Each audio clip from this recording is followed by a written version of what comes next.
Vous écoutez La Voix d'Ambroise Paré, 24 heures sur 24, 7 jours sur 7, la radio des patients. Bonjour, c'est Pascal, je suis en direct de La Voix d'Ambroise Paré, dans le hall de l'hôpital Ambroise Paré, pour notre journée Lire à l'hôpital, où nous recevons plus d'une vingtaine d'auteurs, écrivains, et nous sommes en direct pour des interviews, et là j'ai la joie et l'honneur de recevoir Aude Terray pour son nouveau livre qui s'intitule La princesse Bibesco, frondeuse et cosmopolite, livre que vous retrouverez ainsi que tous les autres livres présentés aujourd'hui sur le stand de la librairie Périple qui est derrière notre studio dans le hall de l'hôpital Ambroise Paré. Bonjour Aude, merci d'être venue parmi nous aujourd'hui. Bonjour Pascal, merci. Je suis très contente d'être là. Alors aujourd'hui, on va se focaliser sur ce dernier livre qui s'appelle La princesse Bibesco, frondeuse et cosmopolite aux éditions Taillandier. Mais moi, ce qui m'a beaucoup plu dans ce livre, outre le titre, frondeuse et cosmopolite, c'est que c'est à la fois un portrait de femme ancienne, puisque cette femme a passé le plus clair de sa vie à la fin du 19e siècle et une grosse partie au 20e siècle, mais elle est toujours parmi nous, cette femme, cette princesse Bibesco. Elle a infusé littéralement des générations de nouvelles femmes. Absolument, elle était d'une modernité absolument incroyable. Et moi, je l'ai découverte en la lisant, par un livre en rangeant une bibliothèque, je suis tombée sur Le Perroquet Vert, et qui est un livre d'une modernité absolument incroyable. Et je dirais féministe, mais féministe en étant féminine. Voilà. Écrit en 1926, et là elle se révolte contre la mère castratrice. Elle a été une enfant mal aimée, c'est quelque chose de très important. Elle se révolte aussi contre l'obscurantisme religieux, c'est l'orthodoxie en Roumanie dans les années 20, et elle ose dire des choses, elle parle de l'inceste aussi, et avec une insolence, il y a une violence, et moi j'ai trouvé d'une modernité absolument incroyable. Il faut savoir qu'elle a été un héros de sa génération, elle avait un courrier mais impressionnant de dames en fait qui vivaient par procuration, parce qu'elle avait une vie absolument incroyable. Elle posait dans les journaux en plus, elle était une vraie star à l'époque, et donc elle a montré la voie aussi aux femmes. Et dans ses interviews, elle était aussi très moderne, parce qu'elle insistait sur le fait de pouvoir tout assumer. Elle assumait d'écrire des livres académiques, mais aussi des romans de gare. Elle assumait d'être une femme qui voulait s'inviter sur la scène diplomatique. Elle était une voyageuse, c'était une vraie jet-setteuse avant l'heure. Donc elle assumait tous ses rôles avec une aisance, et je dirais même une audace et un culot absolument incroyable. Et donc elle avait des admiratrices incroyables. Et d'une certaine manière, elle a montré la voie aux femmes d'aujourd'hui, ça c'est sûr. Elle a eu la chance de bien être, et dans un milieu particulièrement aisé, cosmopolite, puisqu'elle parlait français dès le départ, et elle a vécu dans un environnement où on parlait français, anglais, et où on pouvait être partout à l'aise dans le monde.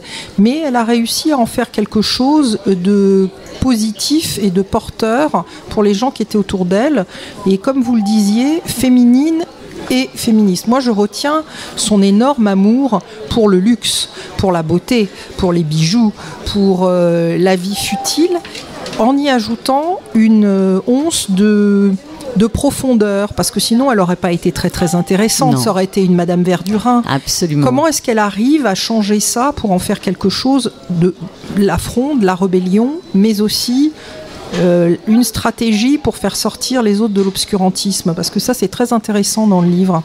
Alors moi je pense que ça vient aussi de son tempérament. Alors sa modernité, c'était un personnage. Ses apparitions étaient de véritables entrées en scène. Elle passait pour être une diva, elle arrivait en retard, elle avait ses sautoirs, elle avait ses voilettes, elle dégainait son stylo pour ses dédicaces, elle était un vrai personnage. Mais ce qui est intéressant, comme vous dites très justement, elle est intéressante parce qu'en fait elle est infiniment complexe. C'est une fuite. Elle est tiraillée entre des aspirations mystiques très profondes.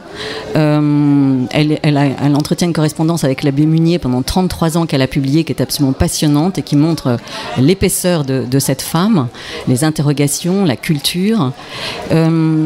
Et là aussi, où vous parlez de luxe, donc j'ai envie de rebondir là-dessus, c'est qu'effectivement, elle a connu un luxe absolument inouï, mais quand elle perd tout en 1945, puisque tous les biens des Bibesco sont confisqués en Roumanie, elle fait face avec un aplomb et une élégance, un panache qui est absolument, moi, que je trouve incroyable. Elle continue à écrire, elle reçoit, elle reste elle-même, avec ou sans argent. Et en fait, et à la fin, alors moi je voudrais quand même dire sa dernière phrase que j'ai trouvée dans son journal intime, celle qui avait effectivement tout reçu, comme on peut dire, la beauté, l'argent, la célébrité. Elle a même été mieux que célèbre, elle a été une vraie star, et à qui tout a été repris, parce qu'elle n'avait vraiment plus rien. Elle a dû refaire sa vie à 60 ans, en 1945, désargentée, sans un sou. Eh bien, elle écrivait à la fin de sa vie qu'elle se considérait comme allégée de tout ce qu'elle avait perdu. Je trouve que c'est quand même une phrase qui dit tout son panache et la profondeur de cette femme. Vous évoquiez l'inceste et les difficultés inhérentes à la construction de soi quand on a vécu des actes aussi répréhensibles. Moi, ce qui ne m'est pas apparu, c'est la princesse Bibesco séductrice. Oui. Est-ce que c'était quelque chose qui l'intéressait ? Oui, comme une affirmation de soi, je pense, absolument indispensable.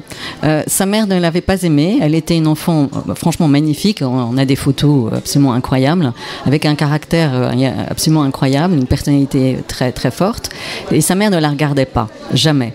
Et je pense qu'elle a eu besoin de lumière toute sa vie, besoin de s'affirmer, et que ça aussi, elle disait aux femmes qui, à l'époque, ne comptaient pas beaucoup. Avoir une fille, sa mère ne s'occupait pas d'elle, parce que sa mère ne voulait que des garçons. C'était vraiment le patriarcat triomphant, où une fille ne comptait pas. Et avoir des filles, c'était un échec pour une mère dans un certain milieu. Il fallait avoir des fils. Et elle s'est révoltée contre ça de manière... toute sa vie, je dirais. Vous le racontez très bien dans le livre, sa naissance, en fait, et la perte de son frère, etc. Et c'est toute sa vie, elle est guidée par ça. C'est-à-dire, elle a le droit d'exister. Non seulement elle a le droit, mais elle existera brillamment. Elle s'affirme et elle affirme son originalité. C'est une femme extraordinairement originale. Elle n'entre pas dans les clous tels qu'on lui dessine à l'époque. Elle ne veut pas être une épouse. Elle se retrouve mère à 16 ans. Elle ne veut pas être une épouse délaissée et attendant patiemment son époux. Elle dessine son destin. Elle le choisit et elle l'assume jusqu'au bout. Oui, moi j'ai trouvé, j'ai comparé, je crois qu'elle a vécu à peu près à la même époque que Coco Chanel, à peu près. Elles ont la même longévité et je les ai trouvées très ressemblantes, bien qu'issues de milieux extrêmement différents et intéressées par les mêmes choses, la façon de se réaliser différemment, mais avec autant d'élégance et certainement moins de rébellion de la part de la princesse Bibesco, puisqu'elle a du style, elle a du chien, elle est élégante jusqu'au bout, et je pense que c'est cette femme, ressortir cette femme, pas de l'oubli, parce qu'on la connaît tous plus ou moins, ça trace un chemin en même temps apaisé par rapport à un certain nombre de soucis. Alors, on avait totalement oublié qu'elle était une si bonne écrivain. On dit autrice aujourd'hui. Je pense qu'elle n'aimerait pas du tout ce terme, donc je dis écrivain. Vous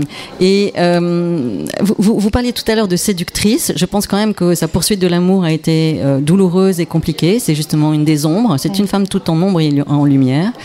Et je pense que elle s'est forgée un personnage et elle y a tenu, mais ce personnage, moi, ce qui m'a plu infiniment, c'était son panache. Et voilà. Elle a de la classe. Il n'y a rien à dire et je vous invite à lire ce livre de Aude Terray, La princesse Bibesco, frondeuse et cosmopolite. Merci infiniment Aude d'être venue parmi nous aujourd'hui. Vous retrouverez donc le livre sur le stand de la librairie Périple dans le hall. Au revoir. Merci Pascal. Vous écoutez La Voix d'Ambroise Paré, 24 heures sur 24, 7 jours sur 7, la radio des passions.